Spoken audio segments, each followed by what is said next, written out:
Halo 3 is one of the greatest games of all time, and no, that is not a subjective opinion. I speak for everyone, even your grandma. She loves Halo 3. I know it lacks a bit of juice in the story department, but who needs story when you just have aura?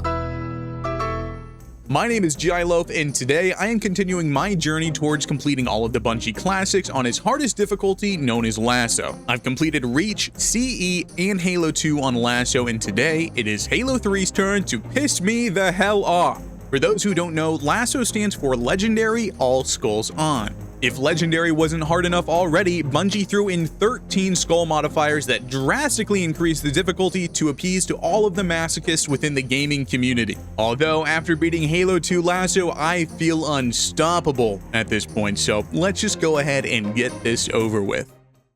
My first mission, Sierra 117, starts off with a hate crime against this split lip for not being normal. Killing the Arbiter is a real strat because when he dies, I can juggle his plasma rifle away, forcing him to use his energy sword, thus being more aggressive and useful. You'll notice that I don't have a HUD, and this is thanks to the Blind Skull. The Blind Skull removes all HUD elements, meaning I have no idea what health I have, how much ammo I have, or even what weapon I'm holding. Technically, the Fog Skull removes my radar, but the Blind Skull takes care of that as well. I start cheating my LASO playthrough by jumping over this rock, skipping a load zone, allowing me to quickly remove this brute and skedaddle past these enemies without spawning the rest of the Covenant that would normally be here. I make it to my first sizable encounter, but before I engage, I hit a checkpoint and do a little bit of backtracking just to ensure that the Arbiter teleports his way down so he can assist me in the fight. This encounter isn't too bad. It's just a few Jackal snipers, a couple brutes, and your typical grunts and Jackals. The Jackals are in fact all talk because when I pulled up, they had some major performance anxiety. This is because in Halo 3, when a Jackal overcharges their plasma pistol, it actually drains the battery if they don't end up shooting. After a little bit more combat, I make it to the river, punch this nerd for some shield, and instead of fighting everyone like you normally would, I go for a swim, miss all my shots on this Jackal, leading me to receive my first death of the playthrough. This brings in the next skull, Iron. The Iron Skull is a load of bullshit. When in co-op, if a player dies, it reverts both players to their previous checkpoint, but when solo, death reverts to the beginning of the mission. I refuse to be punished for lacking a social life, and I use a method that allows me to negate this skull entirely. If I save and quit as soon as I die, I can load back into the playlist at my most recent checkpoint, and if you have a problem with this,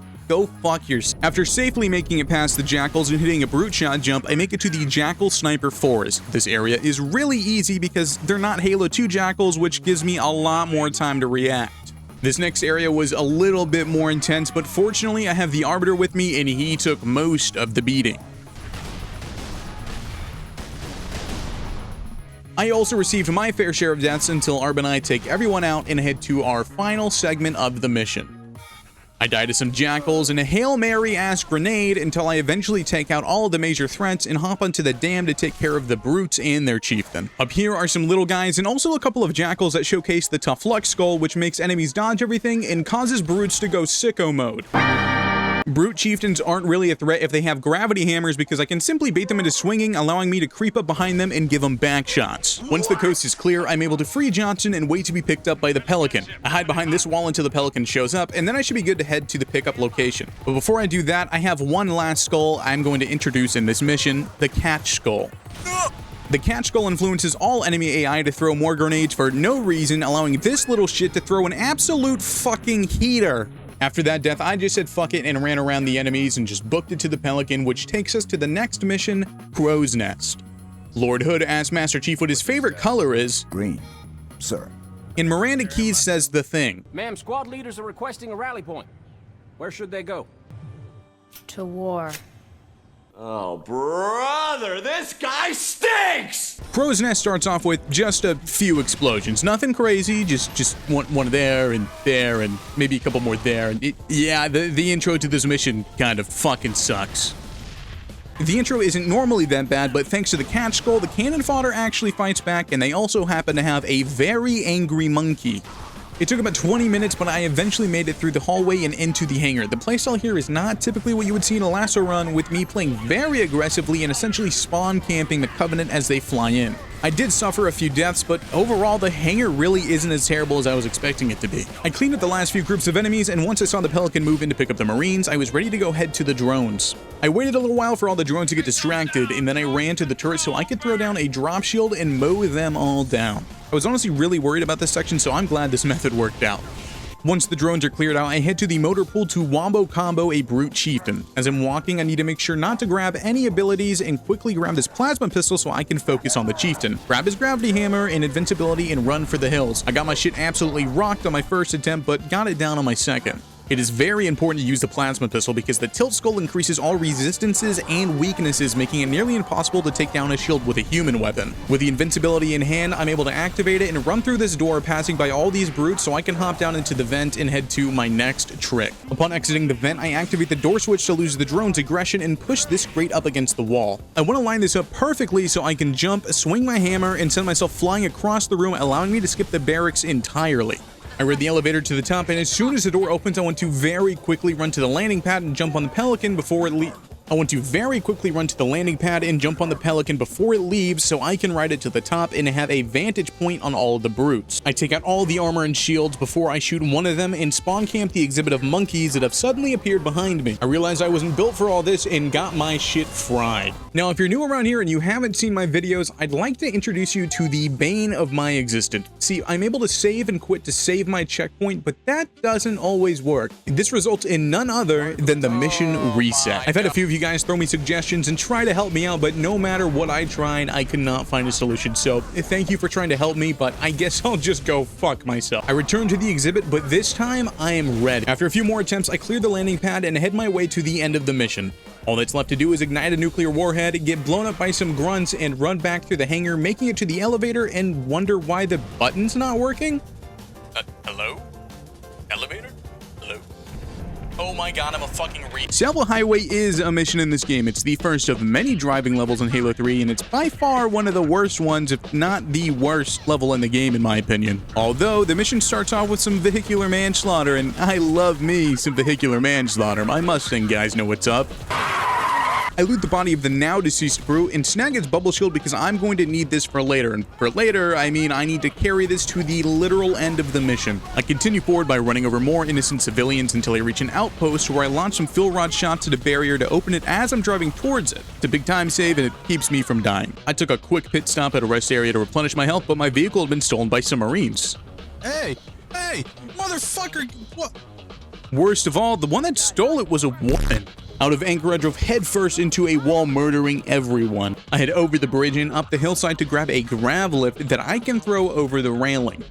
I use the lift to throw my hog over the barricade, which allows me to drive past all the enemies in this area until I flip my warthog and get railed by this wraith bomb. No. Oh, that sucks. I hope I have a checkpoint nearby. What? Yeah, I got stuck in a never-ending cycle for about 5 minutes until I was lucky enough that the wraith bomb blew my hog. No! Into a position where I could actually drive away. I run over Curious George and his pal and pick up some Marines and clear the previous area, which now has a despawned wraith. Once all the brutes are taken care of, I sit in this corner for about 4 minutes until Johnson gives me a voice line letting me know that I can now backtrack all the way to the beginning of the mission. Going all the way back here despawns a large majority of the enemies that would normally be at the other end of this bridge and makes the last segment of the mission so much easier. With no wraith or choppers to get in my way, I boost past this brute barricade and hop over the wall to lose their aggro. Once it's safe, I throw some fuel rods at the barrier and quickly make my way under the truck and throw the bubble shield that I've had since the beginning of the mission, keeping me safe from the gunfire and ending Tsavo Highway. The storm is a pretty short and sweet level. I get payback on the woman that stole my car and then clear out the tunnel of Covenant at range while letting a couple of Marines do most of the work for me. With the tunnel clear, I head outside and while driving, this chud-ass Marine flips my car, so I had to put him down.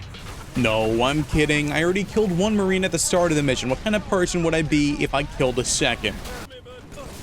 With the wraith taken care of, I just need to destroy this ghost and then I'm safe to head inside. There are a few grunts here, but once they're taken care of, I skip everyone else in this room by jumping onto the rafters and heading into the room next door. I grab a rocket and a mongoose and head my way outside to the next area, and this is where things start to get a little interesting. I ride the lift to the top of the crane and wait for the scarab to spawn in. Once it arrives, I need to be patient and careful to make sure I don't suffer a scarab shot to the dome. But whether it was the scarab turning me into a resident of Auschwitz or me simply not being able to jump for shit, I could not make it onto the scarab. Oh yeah, and here's this. Holy, dude, one of those is gonna hit me one of these days. Attempt after attempt after attempt. This was the one here. I am going to make... Yeah, not only did I miss, I also got a mission reset. After 30 or so minutes, I make it back to the scarab and wait for the right time, and I land on the scarab. I know, I'm the greatest. You can stop clapping now. Thank you. With a plasma turret in hand, I'm able to destroy the scarab, hop off, and progress towards the end of the mission. With the scarab down, the Arbiter returns, which means I get to beat the fuck out of him and give him my rocket launcher. He'll be far more useful with it than I will be because he has infinite ammo and he'll just carry me to the end of the level. There's a couple groups of brutes that we take care of and then a pair of hunters that Arbiter makes pretty quick work of. Outside, there are some brutes and a chieftain, and after taking them out, I am left with one last crew. Unfortunately, the Arbiter fucking died, so I'm left to deal with this one last brute all on my lonesome. I peppered him with a plasma turret until his shields broke and took him out. I throw a couple of nades at the AA gun's pulsating hole and end the mission. Heading into Floodgate, Master Chief speaks to the Arbiter for the first and last time of the entire campaign. What is it? More brutes? Worse. And I beat the shit out of him for thinking he was allowed to talk to me. You fucking split lip. Floodgate is literally just the storm, but backwards. Unfortunately, the only thing I really do in this mission is run, and that's a pretty common theme for these flood levels. After a bit of running, I make it to this room where I beat up the flood with a gravity hammer, which also regenerates my shield thanks to the black eye skull. In Halo 3, as long as you land a melee, your health regenerates, so you don't have to fully kill them to start getting some of that shield back. Once the room is cleared, I head outside where the Chad Halfjaw drops off some reinforcements, and then I head into a flood-infested tunnel. The shipmaster's homies do most of the work for me, and then I go back to my part-time job as a marathon runner until I reach the crashed Corvette and grab Cortana's message, finishing the fastest mission yet. Thank the Lord for that short mission, because up next is the first real lengthy one. The Ark is the first mission in Halo 3 that doesn't take place on Earth. I mean, it took them long enough. They should have just called the game Earth 3. Am I right, guys? Guys? The intro to the Ark is pretty easy, all things considered, and once the first two outposts are cleared, I run up this hill and I want to just avoid everyone. Nope, didn't work. Okay, let's try again. Well, I tried to be a pacifist. I really did. This isn't my fault. It's not, really. In this next area, I grab a plasma pistol to help take out a couple of brutes, and then I give Shoddy a rocket launcher. She helps me take out the next wave of brutes that swarm in, and then we go on a ride where she unfortunately goes out valiantly assisting me in taking out the brute choppers. I snag a ghost and do a little bit of wall riding that skips a load zone and saves a bunch of time and potential deaths. I then snag a chopper to slowly pick at this wraith so I can safely move up, take out a few enemies, and then take out an AA wraith. While boarding this wraith, I got myself squished to death, or at least I think. I honestly don't know. On my second attempt, I take out both AA wraiths and then witness one of the coolest things to happen outside of a cutscene in any Halo game. Like, I don't care who you are, this shit is sick. I mentioned that this level was extremely long, and that's mainly because of the two tank sections, or one really long, I guess. Fortunately, there isn't too much to show for this section, so I don't have to edit through 20 minutes of tanks arriving. After a while, the second scarab of the game makes an appearance, and I take out its kneecap, snag a turret, and put all Yeller down. This scarab was far easier than the first one, thanks to actually being able to stun it this time around. With the scarab gone, I exit the tank and grab a chopper to ride on top of the structure and then fall down, skipping all the enemies and hitting a trigger that spawns in a pelican, allowing me to progress. Once I'm inside the structure, I take out the pissing brute and tuck in all the grunts in hopes that they have a good night's sleep. Heading farther into the structure, there's a couple more rooms with some brutes and grunts that I make easy work of until I catch a cutscene, and then the Arbiter pieces out, leaving me alone for the remainder of the mission. Now I get to backtrack a little bit, and the previous room that I had just cleared is now full of brutes along with the chieftain. I suffered a few deaths in this room, but I eventually managed to juke the chieftain, take him out, and head my way to the final room. But before I get there, there's one last room with some invis brutes that drop some very useful fire grenades. I take them out, grab their nades, and then grab a power drain. This power drain plays a very important part in the final room. Alright, so the game plan is I need to throw a power drain at these three brutes over here, which will also help take care of the chieftain, and then I overcharge plasma this guy over here, and then finally I throw two fire grenades at these two brutes, killing them and then leaving the rest of the brutes at one shot, allowing me to kill them and then take out the chieftain by himself. Alright, now let's go ahead and see this in action.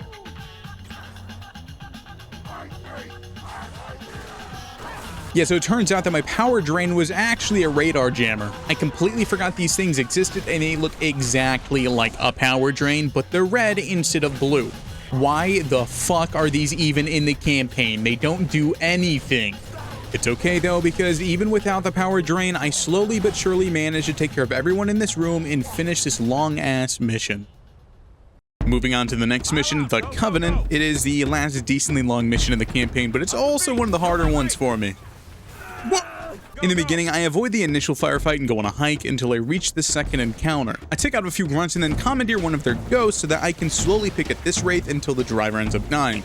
Once the Wraith is dealt with, a couple of Prowlers are going to spawn in, and I just incinerate them with my Spartan laser. And with all the vehicles taken care of, I move forward towards the structure and take out all the Covenant in my way. Once inside the structure, I do some parkour to get into a safe spot so that I can take out the rest of the Covenant safely and then head up the elevator to take care of some brutes. The brutes up here are very easy to deal with thanks to the chieftain having a hammer, so I can easily just sneak around him and give him back shots. I press a button which starts a cutscene, and then I go back down the elevator. Outside, I snag a rally honk, and then I drive until I make it to the Hornets. This section is rather easy. I just skip the entire first outpost and then watch this Wraith commit, and then quickly land into the structure so I can make some quick work of some brutes. That was the plan anyway. This area took me quite a few attempts. Unfortunately, my checkpoint was right here, and when I say it took a few attempts, maybe we should just count, shall we?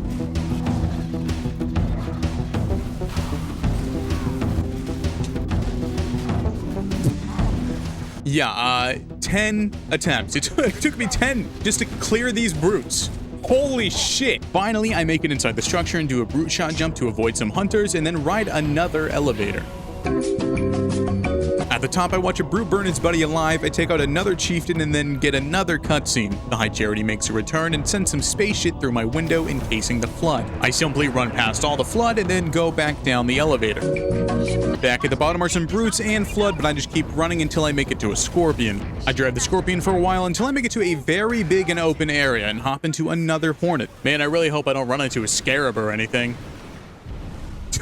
This Scarab fight was the hardest thing in the entire campaign for me. This LASO run has honestly been extremely easy up until this point. I had over 4 hours of footage for this section alone, and that's almost an entire third of the total amount of footage I had for this whole video. I tried numerous strategies here, whether it was me taking 8 years to stun the Scarab with a Hornet or trying to somehow take the Scarab out with the tank on the field. I couldn't get anything to work until I decided to make my most aggressive play yet. I crash landed onto the Scarab with my Hornet, snagged its turret, and took it down. After the first Scarab went down, I wasn't sure what to do for the next one because I no longer had a vehicle to land onto it. Or did I? This Banshee came and hand-delivered itself right to me, setting me up to take out the Scarab and finally free myself from this never-ending purgatory. As the second Scarab goes down, I shed a tear while watching it bust. Just what a beautiful sight. I also almost died to a ghost right after, so thank God I was paying attention. The Prophet and Johnson are having a very serious conversation about the current economic state of the world, and man, I sure hope a D7070H TCI Pelican doesn't come crashing through the window. We witnessed one of the top 10 saddest anime deaths, and then the Flood are now good guys. Holy moly, what a crazy plot twist. I shouldn't die as much now thanks to not being a massive flying target. Just kidding, this is still LASO. There wasn't too much going on here. The Flood helped take care of pretty much everything until Arbiter and I make it to the infected Prophet. Arbiter gives him back shots and then the Flood turned back against us. Whoa, even crazier plot twist. Arbiter and Chief Orifarm, and then we literally just run to the end of the level and head our way to Cortana. Cortana is one of those missions that sits in the back of my head as an extremely annoying level, but to my surprise, after learning how to properly run this level, it is insanely easy. I mentioned earlier in this video that the Flood missions are primarily just running simulators, and that stays true with this mission. I did receive my one and only death of this mission thanks to this hole being filled to the brim. Just like your mom. On my second attempt, I make it through and do a little bit of parkour, which speeds up this room significantly. I remember this room being an absolute hellscape when I originally did it on a normal legendary run. After running for a while longer, I make it to the reactor room that has a decent amount of Flood that I take care of. And here there are multiple abilities on the ground that I set up in a particular location, so once I free Cortana, I can make a safe and speedy exit. Finally, I grab a brute shot and then head my way down to go help out Cortana. Master Chief wakes up Cortana. Wait, why are you blue? Once the lady that calls me Stud Muffin is now in my head, I turn on the reactors and do a little bit of parkour and use the brute shot to blow all the reactors up. I run along to the other side and then fall into the bubble shield that I placed earlier using a sequence of abilities to safely get me out of the room. This exit is usually pretty sketchy, so I'd rather be safe than sorry. Upon falling down the exit, I begin some parkour, jumping my way above the Flood and run my ass back to the beginning of the level where the Arbiter shows up and we hop into a Pelican, heading to the final level of the campaign. Right at the start, Flood pods begin falling from the sky, and this Flood here is wielding a gravity hammer. I want to snag that from him just in case I mess up a grenade jump. And here it is, the one and only grenade jump that I perform in this LASO run. I hop up here and onto the spine of the control center so that I can get onto the ridge early, kill Johnson not once but twice so I can grab his infinite ammo Spartan laser. Now I can safely sit up here next to Johnson and take out the enemies without worrying about something like, I don't know, a rocket flood? Once enough blood are dead, Mr. Guilty Spark opens the control center doors and lets us in. I juggle my Spartan laser to the final door so that once the cutscene is over, and at the end, I'll still have the laser for the remainder of the mission. The squad pulls up to Aura Farm a little bit more, and then Johnson gets burned by an angry robot. I remember the boss fight here being much harder, but it's literally just move right and move left. I must have been one dumbass child. After dodging a few lasers, Johnson shoots a laser up the monitor's ass, and then Johnson dies. I pop some shots at the monitor until he dies, and then Johnson dies for the 4th time this mission. Master Chief sits there and looks cool, and then he just skedaddles. Back outside of the control room, I use my infinite ammo laser to take out all the Flood and Sentinels until I make it inside the structure where I instantly die to a Sentinel. I'm assuming my checkpoint's going to be right before I enter the room, so I should be fine. I make it back to the boss fight, Johnson dies again, and again, and then the mustard beef runs away.